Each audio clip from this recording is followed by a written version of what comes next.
Pisces, welcome back to my channel. Let's take a look at what the next 72 hours has in store for you. Any information that you may be looking for to book a reading or to follow me on other social medias will be below. And the way we're going to do this spread, we're going to first take a look at what's manifesting in your life or growing. Then we're going to take a look at the messages from your spiritual team.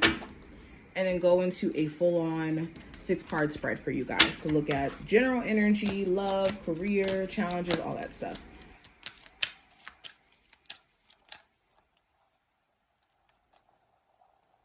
Okay, let's see what's going on. So we're going to start off with these, and then we'll go into the spread. Looking at what's manifesting and growing for you guys, we have energy, which is represented by the power lines. We have lotus flower, which represents enlightenment, We have the traffic cone, which represents caution. And we also have the feather, which represents messages. Okay, so what's manifesting in your life is a shift in energy. A lot of times things can feel a lot more difficult or like we're pushing against the current of life because our energy isn't poured in the right direction or isn't being directed in the right way. So an example of this is like being forceful in areas in your life where you can't force flow.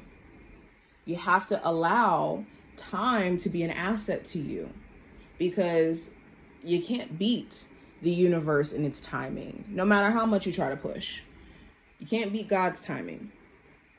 And during this time frame, you could be realizing that where you could be trying to push, let's use the example of career, to experience more abundance or more growth in your finances in a way where you're like expecting time to speed up, essentially, you may need to redirect that energy into yourself or personal self-care or other areas in your life. And naturally things will flow when it comes to finances, for example. Now, another thing that's growing in your life is your awareness, your personal sense of self-awareness in terms of what you should and shouldn't be doing, or where you can fall into certain patterns or certain traps if you're not careful. And also awareness of others and other people around you who you occupy spaces with. You could be realizing that you need to be a lot more careful who you call your friend, who you call a love interest, who you surround yourself with, who may have ulterior motives or different motives than you may have in mind or even intentions. Now, going into the messages from your spiritual team, let's look at this. We have dedicated effort. We have daydreams and decisions. We have the third eye chakra. And last card we have is the sacral chakra. So this is a time to tend to the throat, not the throat. I don't know why I said the throat chakra. Maybe you guys need to tend to that area as well. But the third eye chakra and also the sacral chakra. And getting in tune with also your creative self. Some of my Pisces watching this, you are a creative person. That is your nature. And no matter how hard life gets, you don't need to be neglecting your creative self, because that's how you release or how you let go of stagnant emotions or emotions, period, is through creativity. It's the most productive way to go about it. Otherwise, you'll have situations where negative emotions come out in times or periods or in spaces where you don't need that. But the other message from your spiritual team, this is a time where you need to really hunker down on your decisions and be set in them and move intentional. Okay, that's where dedicated effort and daydreams and decisions comes in. This is a time where only effort can produce the results that you're looking for. Now, let's go into a full-on spread for you, Pisces. What does the next 72 hours have in store for Sun, Moon, Rising, and Venus placements? Pisces. Let's see. Let me fix this a little bit. It was a little awkward. Okay, there we go. So first card is going to represent the general energy for you guys. We have the Four of Cups. So the Four of Cups talks about focusing on what is not maybe pleasing to us, or where we don't like the way things are looking, or emotionally you feel just kind of bored, discontent. And the universe is trying to offer us a cup, as you can see in this picture. It's just we could be so caught up in what we don't like about our current circumstance that we're not even able to see it. We just turn a blind eye to what God is trying to give us. So during this time frame, you could start to realize that your extreme focus on what you don't like about your finances, or what you don't like about your romantic relationship, or what you don't like about the current state of your life is taking your focus away from how to change that. There also may be someone during this time frame who you may end up rejecting. There could be someone trying to pursue you or show a level of interest in you, and you could be turning this down or saying, you know, I'm not really interested in this. Yeah, someone may be acting as if they don't really want to, or they're not really interested in maybe like being in a relationship or some sort of offer that you may try to extend them. So be careful with who you try to offer, you know, a relationship, or even tell your feelings to. Now, going into what I see with career and finance, I do have the Three of Cups in reverse.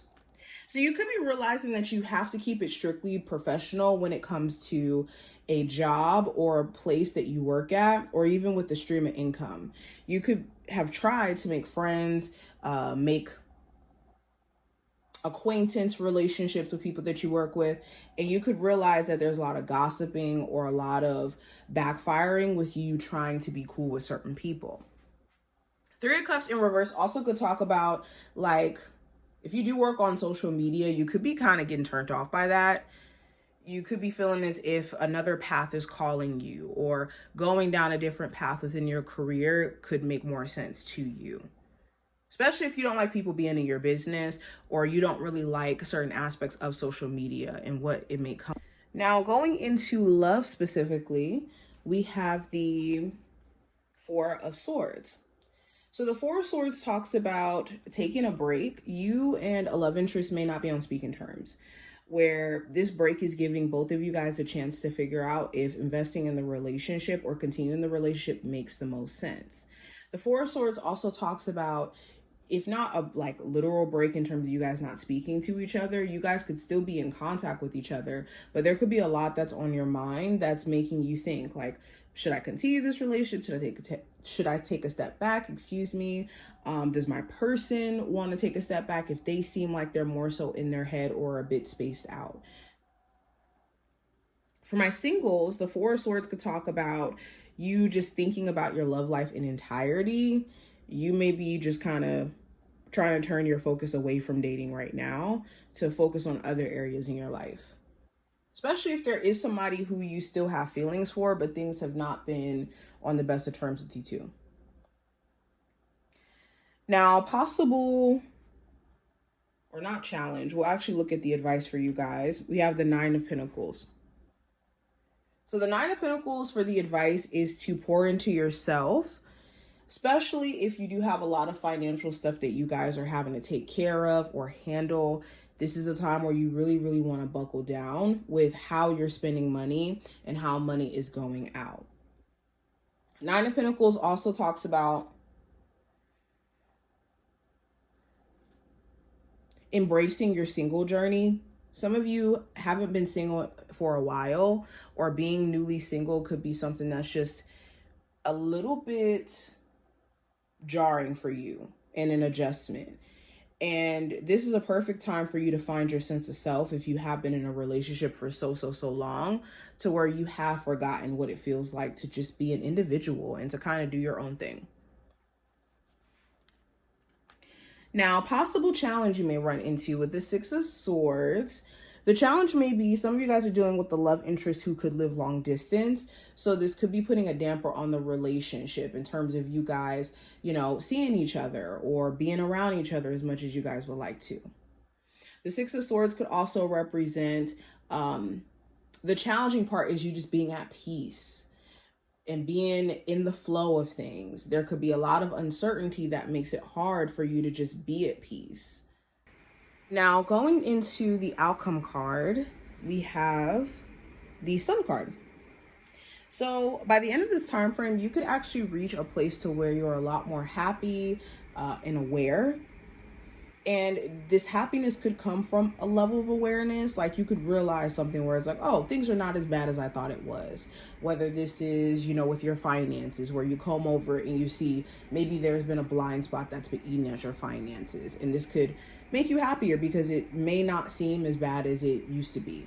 Or there could be a happy moment that's shared between you and a love interest after things have been very, very tense.